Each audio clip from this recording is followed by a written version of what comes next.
Hello, welcome back. This is our final video of the day. We are discussing Bad Feminist, our bonded book club read. This is our fifth video today. We have talked about what is bad feminism, what does it mean to be a bad feminist. We've talked about acknowledging and checking your privilege, the essay How to Be Friends with Another Woman. And in her last video, Brittany talked to us about performing gender and reality TV, which is a topic both of us can go on about for quite some time. And we were thrilled to see that so could Roxanne Gay, because we can relate. To finish out the day, I am going to be talking about rape culture. So the idea that we live in a society that is marred by rape or rapist culture, which is to say that we have undergone a social conditioning towards rape in such a way that we are able to sort of look past the harsh realities of rape, explaining away its significance and often justifying its occurrence. We see this in the media that we consume, whether it's movies or music or TV or literature or comedy. We even see it in our justice system, and with countless examples of convicted rapists receiving little to no jail time or reduced sentences. We have this overly blown out of proportion society concern with the potential ramifications for the accused rapist far more than we do for the person who has been sexually assaulted or raped. And Gay really takes on this topic throughout a variety of the essays in her book, and she does it in many different ways, even recounting her own horrific experience, which was, for me, incredibly difficult to read, and rightfully so. It was a very difficult story. But we're going to look a little bit about the way that she addresses the issue as it relates to our language, and the idea that the way we discuss and consume rape in our media, news, or pop culture works to normalize rape and desensitize us to the topic, making rape more palatable and often easier to dismiss. The way that Gay puts it, which I thought was so thoughtful, is that while we do talk about rape, we do not do so carefully. So the first excerpt that I want to take a look at is actually two from page 129, which is the Careless Language of Sexual Violence essay. In the middle of the page, Gay writes, "We live in a culture that is overly permissive where rape is concerned. While there are certainly many people who understand rape and the damage of rape, we also live in a time that necessitates the phrase rape culture. This phrase denotes a culture where we are inundated in different ways by the idea that male aggression and violence towards women is acceptable and often inevitable." She continues at the bottom of the page, "We have also perhaps become immune to the horror of rape because we see it so often and discuss it so often, many times without acknowledging or considering the gravity of rape and its effects. We jokingly say things like, 'I just took a rape shower,' or 'my boss totally raped me over my request for a raise.' We have appropriated the language of rape for all manner of violations, great and small." So my first question to you is, do you think that language, meaning the words that we choose and how we choose to use them, has the ability to contribute to rape culture? I think the answer is absolutely. Words matter. The words that we choose matter. And I think it goes beyond just one word in one instance. It's what words we use as a collective over an extended period of time.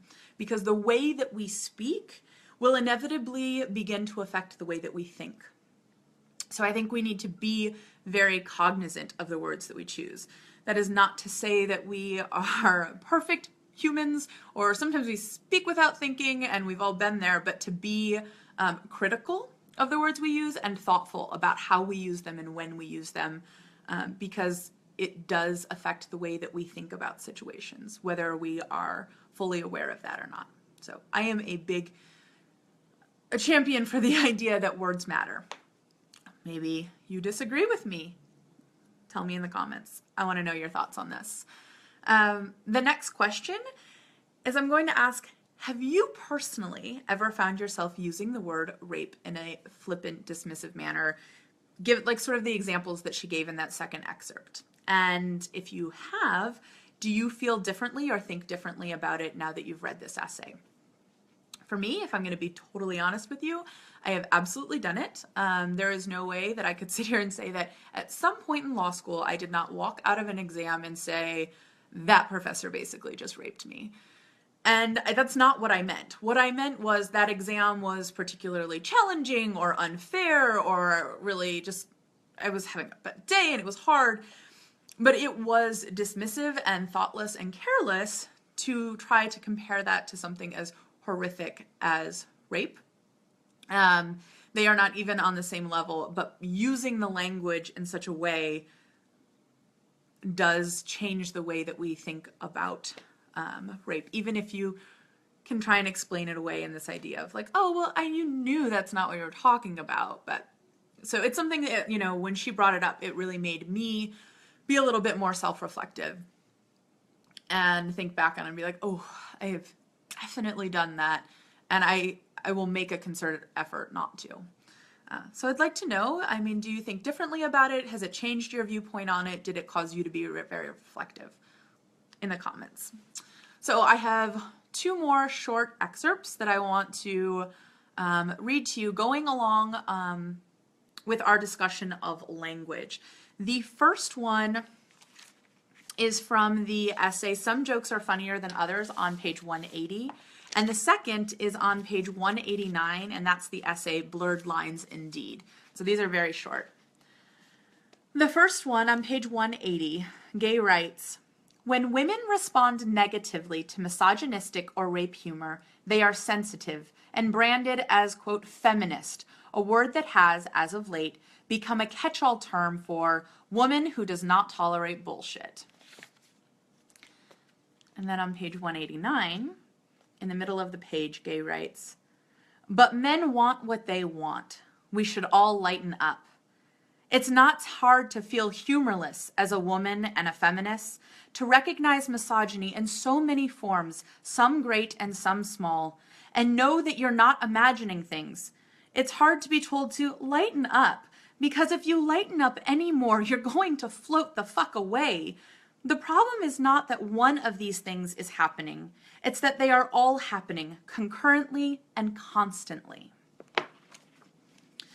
So, my question to you is, have you ever found yourself unlikely or to speak up or holding back against harmful or careless language, whether it relates to rape or another topic, to avoid this sort of confrontation? I know personally the answer for me is yes, I have. It's not something that I'm really always very comfortable with, but I do think that there is merit in the notion of choosing your battles. And you find yourself, as someone, personally, I am very outspoken a lot of the time, but I cannot possibly take on every instance every day all the time. And there are certain times when I've looked around the room and made a judgment call as to like how much I think a statement hurt those that were actually present and whether or not the fight was going to get me anywhere or would it cause a big fight. I don't know if that's the right answer, but it is a survival technique that I have definitely developed. Someone who is pretty willing to take on a fight a lot of the time. I know that there have been times when I just know that I can't go there. I'm too tired, I'm too exhausted, I think it's pointless, or whatever it is. There are times when I do back down because I know, and the hard part for me on that is that I think that that is exactly what this sort of language is meant to do, is to cause you to silence you, to keep you from speaking up because you don't want to be faced with this. So want to know, is that something that you've experienced and how do you handle it and how do you feel about that? So in the comments, let me know. And then my final question of the day, final question of our discussion of Bad Feminist, and this is a question that I love to ask outside of this book and also in this context, and that is, do you consider yourself a feminist? And if not, do you think that this sort of negative, unforgiving, overly sensitive, humorless projection, which was sort of shown during those two segments I just read, do you think that that has factored into your self-identification? And do you think that's part of why you don't consider yourself a feminist if you don't? Or maybe you didn't in the past. I'm very curious. I have considered myself a feminist as long as I've even known that word was a word. I can't remember a time where I didn't. And I credit my wonderful and progressive self-identified feminist parents for that. That doesn't mean my understanding of feminism and what it means to be a feminist and how to behave in such a way isn't something that has grown and changed and evolved over the years.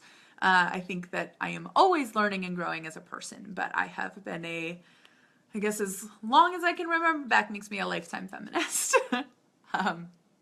Want to know what you think? Join us in the comments. I'm really looking forward to discussing all of our videos today with all of you. This is a wrap for Bad Feminist. We have announced our book for February. If you didn't see it, we are going to be reading Hidden Figures. I also really want to see the movie, but I think I'm going to read the book first. And we will be discussing it throughout the month. If you're joining us, and if you have questions or things you want us to talk about, shoot us an email, info@bondedmagazine.com or samantha@bondedmagazine.com, or Brittany, if you want to talk to either of us directly. And we're really excited to hear what all of you have to think. We hope you enjoyed it. We're really excited for our next read, and we'll be continuing going forward, and I hope that this is something that you guys like. We really loved it. Have a great night, and we will be talking to you again soon. Bye.